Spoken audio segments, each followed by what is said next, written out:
finanziare e realizzare opere pubbliche e rilanciare gli investimenti. Il nuovo strumento a disposizione si chiama oggi leasing pubblico. Finalmente una buona notizia per sindaci e amministratori pubblici, da sempre alle prese con ristrettezze finanziarie e burocrazia di ogni genere. Sindaco, stasera siamo a Marostica, la sua città, una città storica, una città bellissima, una città che si fa visitare e vedere, ma quali sono le problematiche che ogni giorno dovete affrontare? Diciamo le difficoltà che ogni giorno deve affrontare un sindaco, ma non solo a Marostica, ma in tutti gli altri territori, è quello di saper dare risposte. Molte volte le risposte non si possono dare perché mancano proprio i fondi in maniera concreta, mancano i soldi, anche se la regione, la provincia e il governo aiutano.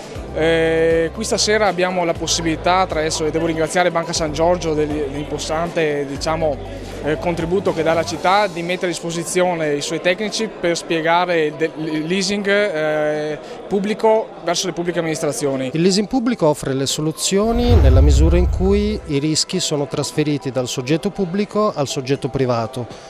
Il soggetto privato che quindi si fa carico di fare la progettazione, realizzare un'opera con tempi e costi certi, ma soprattutto garantire la disponibilità della stessa alla collettività per l'intera durata contrattuale. Sindaco, stasera siamo a Marostica per parlare di un tema molto sentito dai comuni, il leasing pubblico. Ma a cosa vi serve? Il leasing pubblico serve a valutare un'eventualità di finanziamento per opere pubbliche importanti, perché oggi fare opere pubbliche sui territori non è semplice né dal punto di vista economico né dal punto di vista burocratico, quindi lasciando a perdere il burocratico, per la parte economica è importante la sinergia con gli istituti di credito del territorio. L'opportunità che interessa soprattutto i comuni è stata presentata da una BCC locale, Banca San Giorgio Quinto Valleagno, in collaborazione con Icrea Banca Impresa. E le opportunità non finiscono qui.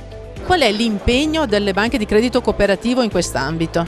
Le banche di credito cooperativo sono banche locali, sono banche di comunità, cioè che agiscono nell'ambito del territorio, degli abitanti e anche delle strutture territoriali.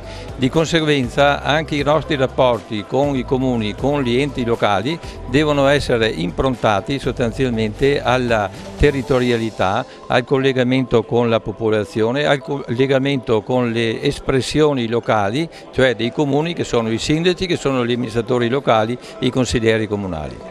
Il partenariato pubblico-privato con la garanzia della banca, che valuta l'operazione e la sostiene direttamente fino al suo compimento e collaudo e con tempi certi, diventa un veicolo fondamentale per il rilancio degli investimenti pubblici.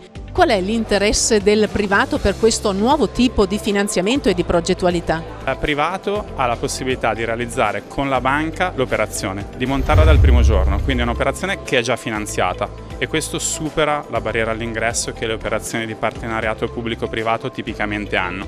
Spesso, e la storia lo insegna, ci sono bandi di gara che vengono aggiudicati, c'è un soggetto che si deve far carico della costruzione e poi della gestione di un impianto, però non riesce a reperire il finanziamento. Con lo strumento del leasing questo elemento viene abbattuto. Allo stesso modo i tempi sono certi perché i soldi ci sono, la banca ha già fatto il rating di tutti i soggetti privati coinvolti e quindi si tratta sempre di imprese di un certo livello e che quindi danno garanzia nella realizzazione dell'impianto stesso, e il vantaggio per l'utente finale, quindi in questo caso il comune e poi a cascata l'utente che fisicamente andrà ad utilizzare l'impianto, è quello di avere la certezza di completare l'opera nei tempi e nei costi previsti.